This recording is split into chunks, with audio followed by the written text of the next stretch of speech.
ကျမရဲ့မျက်နှာမှာဘာတွေလဲလို့ခဏခဏလာမိကြတဲ့တငယ်ချင်းတွေအတွက်ပေါ့နော်ဒီဗီဒီယိုလေးနဲ့ပြန်ပြီးတော့မျှဝေပေးချင်ပါတယ်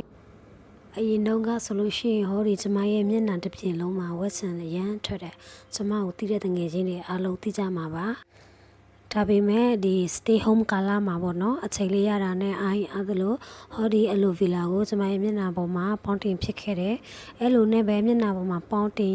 တဖြည်းဖြည်းနဲ့ကျမရဲ့မျက်နှာမှာတိတိတတ်လုံးဝကိုဝက်ချန်တွေပျောက်ကင်းသွားတာမကဘဲနဲ့ဒီကျမရဲ့မျက်နှာပြင်မှာကြည်လင်လာတယ်ပြီးလို့ရှိရင်ဝက်ချန်မှာကြံခဲ့တဲ့ဟောဒီဝက်ချန်အမာယူတွေကိုပါလာတာကိုလည်းခံစားရတယ်ပေါ့နော်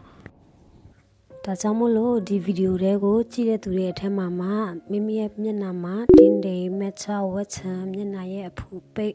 အသားရည်မကြည်လင်တာတွေအစရှိသဖြင့်ပြဿနာရှိခဲ့ရင်တော့ဟောဒီ Alovera ကိုပေါင်းတင်ကြည့်ပါသုံးစမ်းကြည့်ပါလို့ဒီကနေပြောချင်ပါတယ်